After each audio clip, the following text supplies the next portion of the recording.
Breaking news right now, RC-135 did a sortie by Venezuela's coast last night, so just a few hours ago, and this is one of the biggest developments in this entire conflict. So when it comes to the RC-135 Rivet Joint, it's one of the top surveillance planes on the entire Earth. I mean, this thing is highly capable. It was escorted by F-18Es, F's likely EA-18G Growlers were a part of this as well, and I'm going to break down exactly why this is going down right now and why this is so significant. Again, I think this incident itself is the biggest development in this potential conflict that we've had so far. Also, B-52s a part of this package, and I'm going to talk about why that's important as well. So let's dive right into it. So we'll get into this flight tracking of exactly what went down. So this is happening on November 20th, the night of November 20th into the morning of November 21st. Now we can see right here, Felix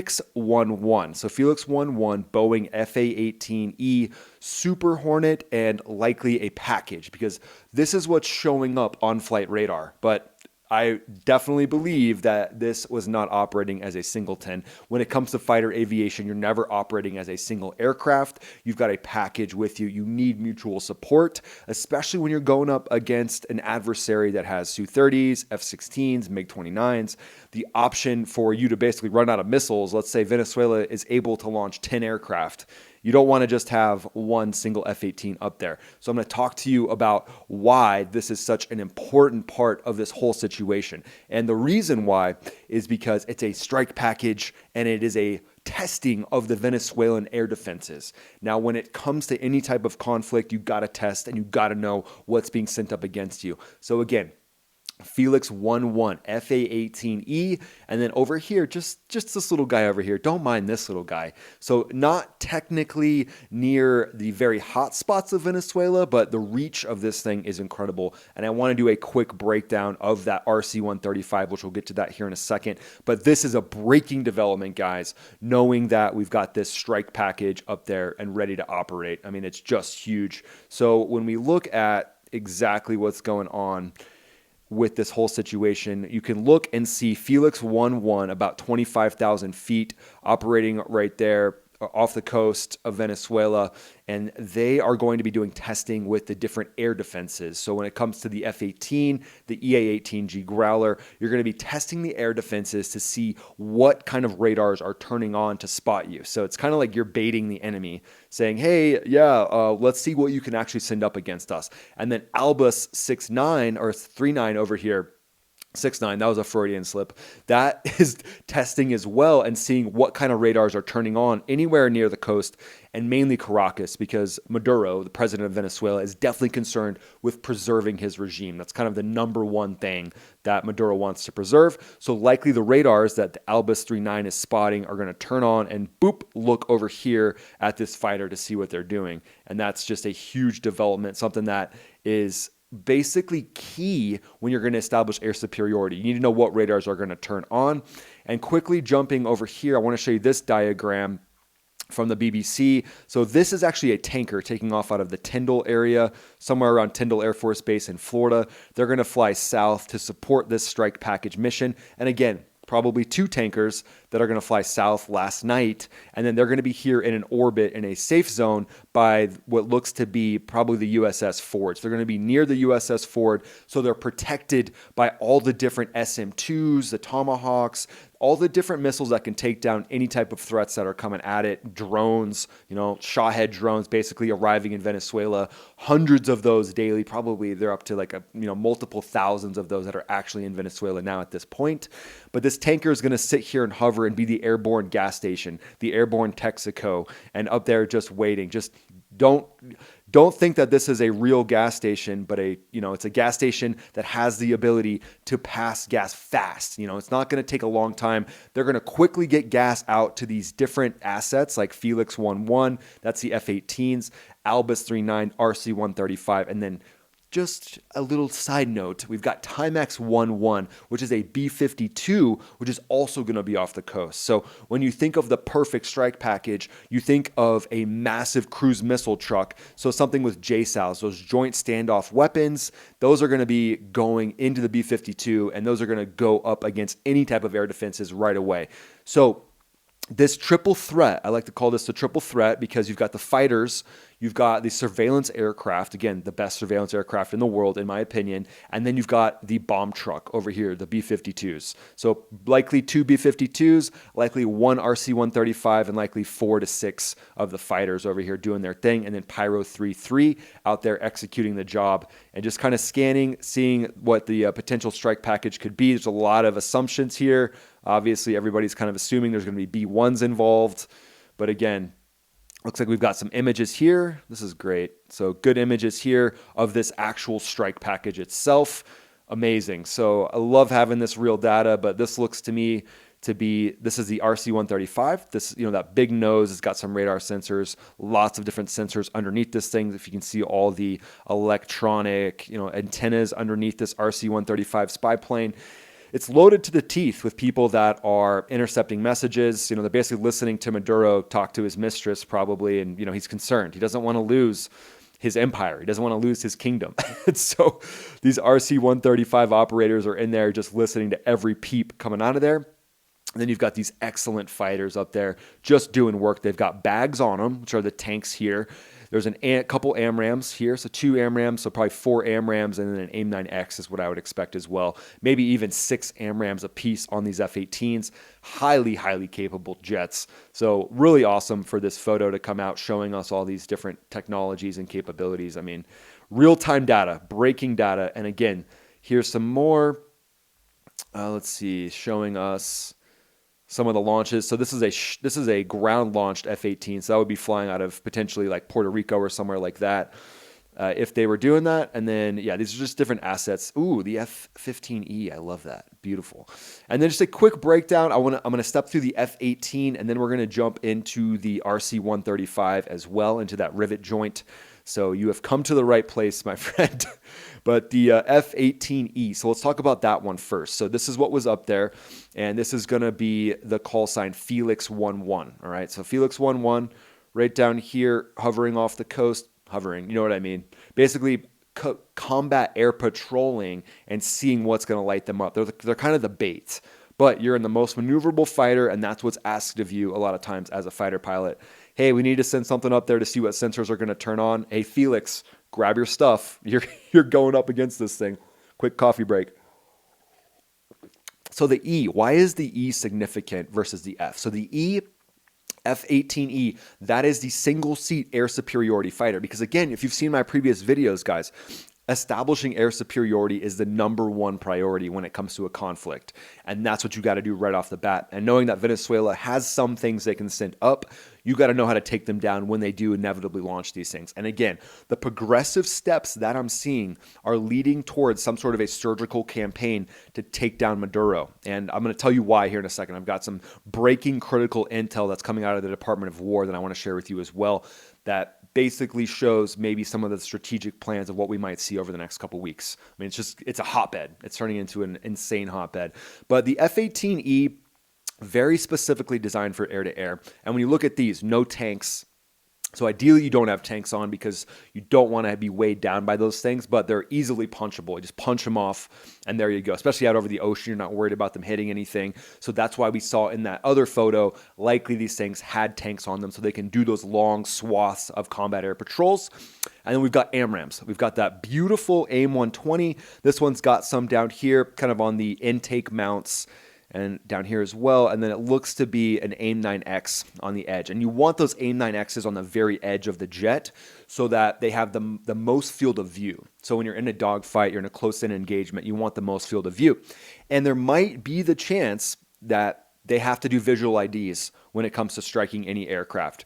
I mean, in this region, the only people that are going to be putting up Su-30s and F-16s are going to be Venezuela. However, Colombia has F-16s as well. So you have to be very careful as a fighter pilot, and you might need a visual ID. And so that's why having the AIM-9X is huge. Also, the AIM-9X going up against drones is going to be, it's going to be a home run, but you don't have many of them. You only got 2 on your jet. So again, I wouldn't be surprised if we see laser-guided rocket pods starting to be installed on these F-18s as well.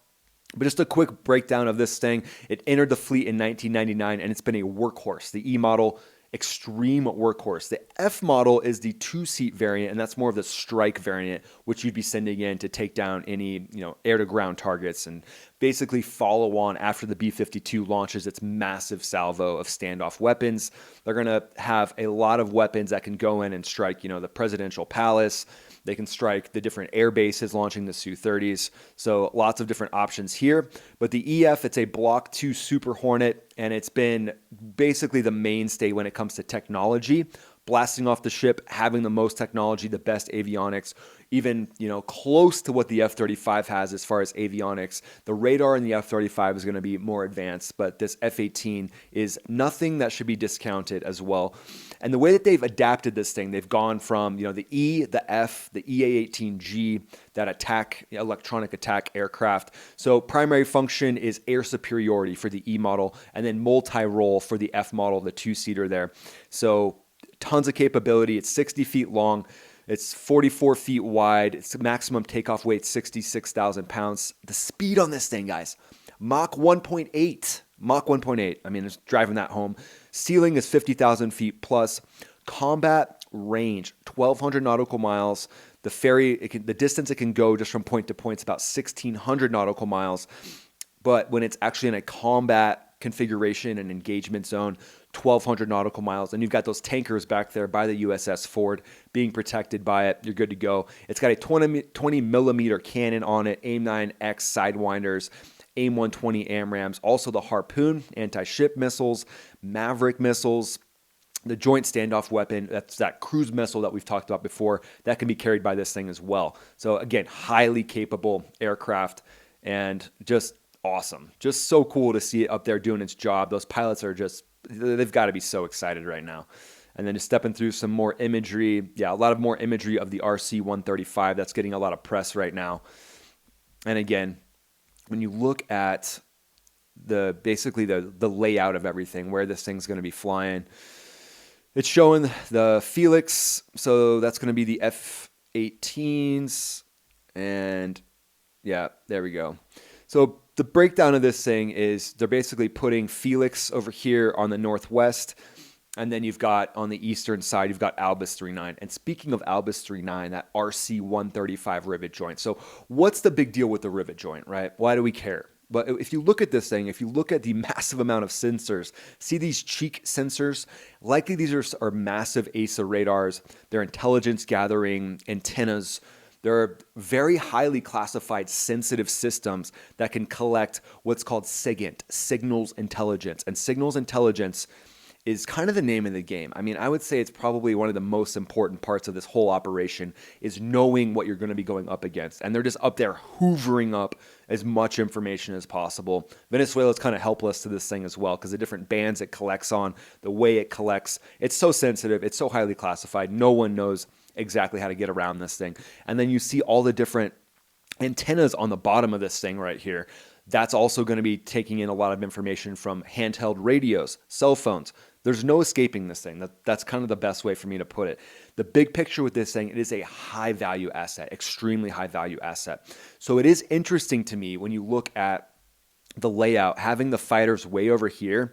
I mean, that's over 100 miles away, having that much distance between this aircraft and the fighters. It wouldn't surprise me if we had some sort of F-35B escort, some stealth escort with this thing, because this is a high value asset that you cannot risk losing. All right, because we don't have many of them. You cannot lose these things. So you have to be very highly tuned in and dialed into protecting these things. Number one thing, protect the high value assets, keep them safe. So this is surprising, seeing this amount of distance between, which makes me think there are some other assets up there. Again, we got the boys out of Tyndall flying the F-22. We've got F-35s in the region as well in San Juan, Puerto Rico with the Marines. So again, got lots of different assets, stealth assets to protect these. So I'm just hoping that was a part of the plan there. But some of the features, it's a highly modified C-135 called the Rivet Joint, and it's got a massive onboard sensor suite, and that allows it to maintain basically autonomy over signals intelligence, knowing exactly what's going on. It can geolocate signals throughout the electromagnetic spectrum. I mean, there's so many highly classified capabilities of this thing that it really can't be understated, where it's collecting from all the different spectrums of the electromagnetic spectrum. The mission is to gather information in a variety of formats and then create a wide range of intelligence gathering that's then pushed to the different consumers of that. So the National Security Agency, the CIA, the Department of War in general is going to be collecting massive amounts of information from this aircraft. And then that's going to be directly delivered to the president's desk. So this is an aircraft, could even likely be talking to the Secretary of Defense. Likely the Joint Chairman of the Joint Chiefs of Staff is directly tied into the missions that are going on with this, because this intel is happening real time, and that's something to foot stomp. Real time intel happened just a few hours ago, so that information is being pumped directly to the decision makers as we speak, and they can make real time decisions while this thing's up and airborne.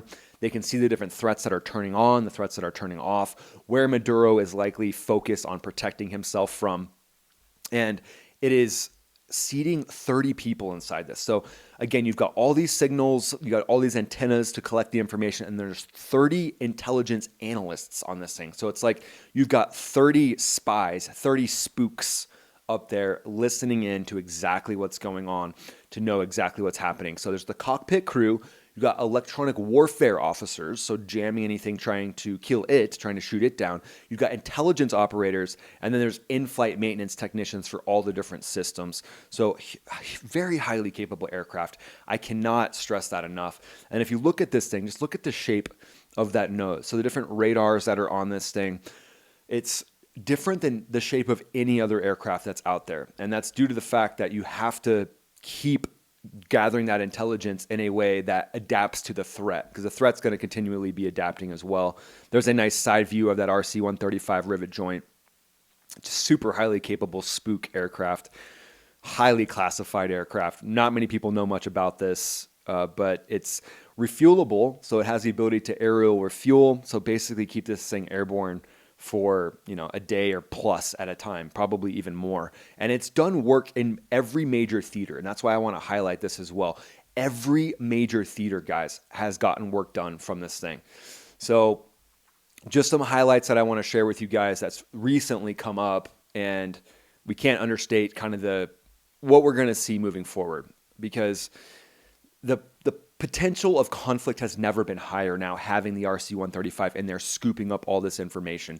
So that Rivet Joint did its flights the November 20th through the 21st, pumped real-time information back to the Department of War. We've got F-18s that are up there protecting it, likely F-35Bs as well. And this just underscores to me this pressure campaign that's going up against Maduro. It's a broader campaign that's really pushing Maduro to the point where it's either going to be negotiation time or it's going to be kinetic option time. So it's clear that the U.S. is signaling that American military reach in the Caribbean has no bounds, because these assets, a USS Ford supercarrier launching F-18Es, Fs, E-18Gs, it doesn't quite have the outfit for the F-35s, but again, we've got them there with the Marines in Puerto Rico. But the RC-135 itself, it's going to be intercepting radar communications, electronic emissions, and it flew in international waters, international airspace off of the coast, but the reach of this thing is massive. So we can see that it basically got close, didn't cross into that airspace, so it maintained that it was legal, and it also had a B-52 off of its wing, that B-52 Stratofortress out there with those JASSMs.